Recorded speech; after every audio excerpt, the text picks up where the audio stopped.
Hola, hola. Buenos días, buenas tardes, dependiendo de cuando estén viendo este video, a todos los estudiantes del cuarto medio del Liceo Padre Alberto Hurtado de Pica. Partir el video con un caluroso saludo. Espero que se encuentre bien, que estén bien en sus casas con sus familias. Bueno, me gustaría partir este video agradeciéndoles por la interacción que tuvimos el día viernes, su participación, cuando hacen las preguntas. A mí me da mucho ánimo, me hace sentir que no solo hago un video para subirlo a internet, sino que es para para personas que lo están viendo. Y eso al menos a mí me cambia mucho mis ganas de trabajar o de seguir enseñando.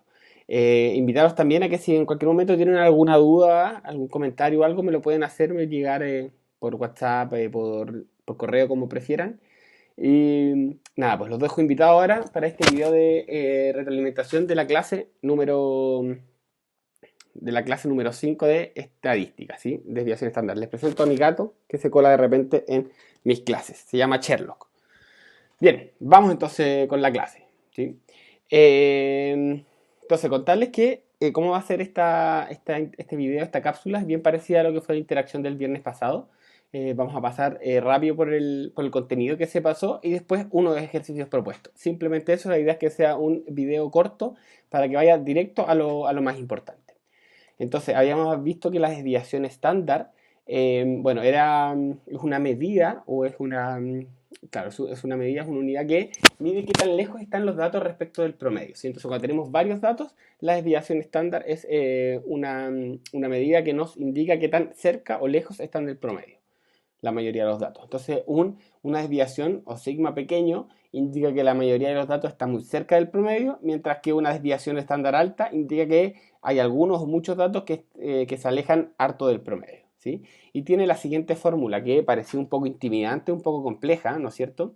Pero después veíamos que con una tabla se podía trabajar más sencillo. Que lo que tenemos que hacer es sacar la diferencia de cada dato con el promedio y eso elevarlo al cuadrado. Entonces ver las diferencias al cuadrado y dividirlo por la cantidad de datos y por último sacar la raíz cuadrada, ¿sí? Eh, entonces, vamos a aplicar esto al ejemplo que habíamos visto en un principio. Entonces, que era que habíamos trabajado la clase anterior y la última clase, que era que a una casa con 5 personas llegaban 20 panes, a dos casas diferentes. Cada una con 5 personas llegaban 20 panes a cada una de ellas. Y en la casa número uno, el caso número uno, se repartían de la siguiente forma, ¿sí? Y en el caso número 2 de esta otra forma, como en la derecha. Entonces, si pueden ver, las distribuciones son bien diferentes. En la casa número uno tienen todos casi lo mismo, y en la casa número 2 hay unos con mucho y otros con muy poco, ¿sí? Notar que en las medidas de tendencia central, tanto el promedio, la media, esta X con la raya arriba, como la mediana son 4 en los dos casos. Entonces, no hay diferencia según la medida de tendencia central, pero vamos a ver que con la desviación estándar nos muestra la diferencia que nosotros alcanzamos a ver acá entre la distribución, ¿no es cierto? No están igualmente repartidas en una que en otra. Entonces, ¿qué era lo que teníamos que hacer? Fíjense acá que en la fórmula nos dice que cada dato tenemos que restar el promedio y elevarlo al cuadrado. Después sumar todos esos datos, dividirlo por el total y sacar la raíz cuadrada. Entonces, nuevamente parece mucha información, pero vamos a ver que no es tan difícil. Entonces, ¿qué es lo que hacemos? Primero ponemos todos los datos, ¿sí? Entonces, en la casa uno o en el caso uno, la primera persona recibió 5, la segunda 4, la tercera 4, la cuarta 3 y la última, la quinta persona 4. Entonces, después vemos la diferencia entre este dato y el promedio. Notar que el promedio lo habíamos calculado ya en la primera clase y era 4 en cada una de las casas. Entonces, 5 menos 4, 1. 4 menos 4, 0. 4 menos 4, 0. 3 menos 4 es menos 1. Y 4 menos 4, 0. Después, ¿qué tenemos que hacer? Este número, esta diferencia, la elevamos al cuadrado, ¿sí? Entonces, 1 al cuadrado, 1. 0 al cuadrado, 0. 0 al cuadrado, 0. Menos 1 al cuadrado, 1. 0 al cuadrado, 0. Notar que acá como están elevados al cuadrado, siempre los números nos van a dar en positivo. Entonces, una vez que tenemos todas las diferencias de nuestros datos con el promedio, esa diferencia al cuadrado, que son las de acá, las sumamos. Entonces sería 1 más 0 más 0 más 1 más 0. Eso es 2, ¿no es cierto? 2 lo dividimos en 5. ¿Por qué en 5? Porque es la cantidad de datos que teníamos. 2 dividido 5 es 0,4. Y al sacar la raíz de 0,4 nos da 0,63. Y bueno, en el caso 2, si se fijan, los datos eran diferentes. Eran 10, 0, 4, 6 y 0. Entonces le restamos a cada uno, le restamos el promedio. 10 menos 4, 6. 0 menos 4, menos 4. 4 menos 4, 0. 6 menos 4, 2. Y 0 menos 4, menos 4. Y la última columna los elevamos al cuadrado. 6 al cuadrado 36, menos 4 al cuadrado 16, 0 al cuadrado 0, 2 al cuadrado 4, menos 4 al cuadrado 16. Entonces nuevamente los sumamos todos. En este caso 36 más 16 más 4 más 16 nos da 72. Y 72 dividido 5 son, son 14 y algo, y la raíz de eso es 3,78. ¿Sí?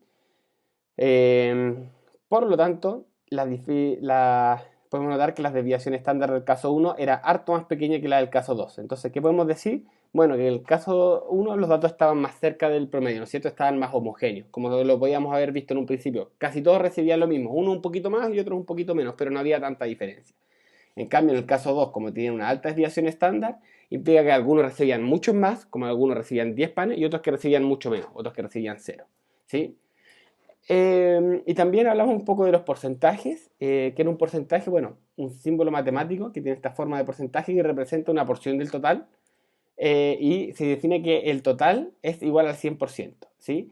Y lo calculamos utilizando la regla de 3, en donde en un lado poníamos las cantidades y en el otro lado el porcentaje, ¿no es cierto? Entonces en este caso habíamos puesto un ejemplo que era que en un liceo había 354 estudiantes y el 30% eran de primero medio, entonces nos preguntaban cuántos alumnos eran. Entonces las cantidades son 354, era el total, y hablamos que el total es el 100%. Y queríamos calcular el 30%, entonces este 30 lo ponemos en la columna del porcentaje, y lo que queremos calcular es qué cantidad equivale a ese 30%. Y la regla de 3 que nos decía que multiplicábamos los valores cruzados que conocíamos y dividíamos por el que estaba opuesto a nuestra incógnita. Entonces en este caso nos daba que el resultado es 106 alumnos. ¿Sí? Y importante siempre el porcentaje, tener en cuenta respecto a qué estamos usando el porcentaje, cuál es nuestro 100%. Eso es súper importante tenerlo claro. Recordarles por último que en Aula Digital hay una nueva guía que va a valer el 25%, y fecha para la entrega hasta el jueves 27 de agosto. Si ustedes están viendo el video del miércoles, que es cuando se va a lanzar este video, tienen hasta mañana para resolverla. La idea es que para la prueba que tenemos el viernes 28, ustedes ya tengan la guía resuelta y les haya podido ayudar para ejercitar.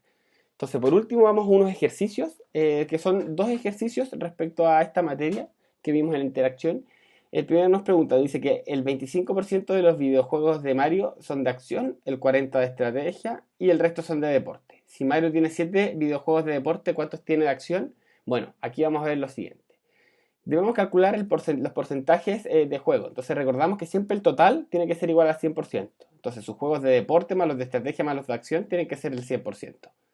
Entonces, juegos de deporte no sabíamos, pero el de estrategia era 40%, el de acción era 25%. Por lo tanto, entre esos dos eran 65%. ¿Y cuánto es lo que nos falta para completar el 100%? Un 35%. Entonces, los juegos de deporte tienen que ser el 35%. Entonces, los juegos de deporte eran el 35% y en el enunciado nos decían que eran 7 juegos. Entonces, nosotros queremos saber los juegos de acción, que los juegos de acción son el 25%. Entonces, ¿cuál es nuestro total? Aquí está nuestra X, ¿sí? Entonces, nuevamente regla de 3. Multiplicamos 7 por 25 dividido 35. Multiplicamos cruzado los que conocemos y dividido por el que está cruzado con nuestra incógnita.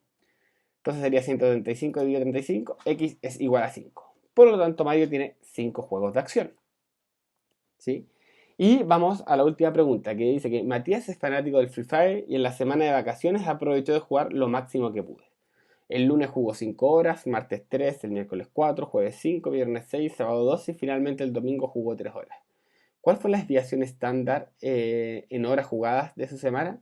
Bueno, aquí que nos están preguntando entonces es la desviación estándar. Tiene que ver con qué tan lejos están los datos del promedio, ¿sí?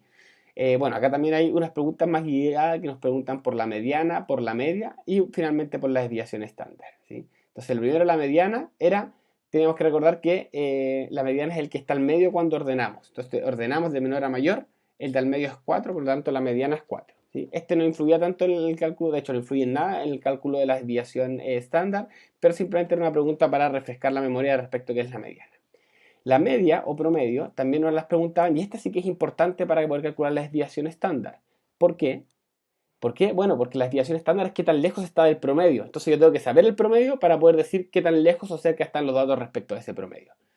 Entonces, ¿Cómo se calcula? La media o promedio, sumamos todos los valores y los dividimos por el total, tal como ustedes calculan sus promedios de notas en el colegio. Entonces, en este caso sería 5 más 3 más 4 más 5 más 6 más 2 más 3, que son las horas que jugó por cada día, que son 28 en total, y lo dividimos en el total de días, que fueron 7 días. Por lo tanto, el promedio fue 4. Entonces, ahora sí, vamos con la tabla, y esto es lo último. Entonces, el primer dato era 5. ¿A qué distancia está del promedio? Bueno, 5 menos 4 está a 1 y 1 al cuadrado 1. El segundo día tuvo 3, ¿no es cierto? 3 menos 4 estuvo menos 1, tuvo una hora bajo el promedio y al cuadrado es 1 también. Y así vamos día por día, ¿sí? Notar, por ejemplo, que el quinto día jugó 6 horas, 6 menos 4 son 2 horas de... jugó 2 horas más y al elevar al cuadrado es 4, ¿no es cierto? Y así sucesivamente. Si se fijan, lo que tenemos que hacer ahora es aplicar la fórmula. Entonces, sumamos todos los valores de las diferencias entre el dato y el promedio al cuadrado. Entonces sería 1 más 1 más 0 más 1 más 4 más 4 más 1. Eso es 12. 12 lo dividimos en 7. ¿Por qué en 7? Porque 7 es la cantidad de datos que teníamos. Eso es 1,714. Al sacar la raíz cuadrada de eso, nos da 1,3. Siempre recordar que al final tenemos que sacar la raíz cuadrada de ese número. Y por lo tanto, esta es nuestra desviación estándar. Bien, chicos, espero que con esto haya podido aclarar las últimas dudas. Los incito, si es que todavía no lo han hecho, a resolver la guía en aula digital. Ahí también podrá poder probablemente resolver más dudas y ver algunos ejercicios. Y demás, nunca está de más decir que mi WhatsApp y mi correo siempre están abiertos para recibir dudas, consultas o lo que necesiten. Me despido, nos vemos el miércoles en la evaluación, que obviamente se las voy a mandar por WhatsApp el link. Chao, chao, que estén muy bien.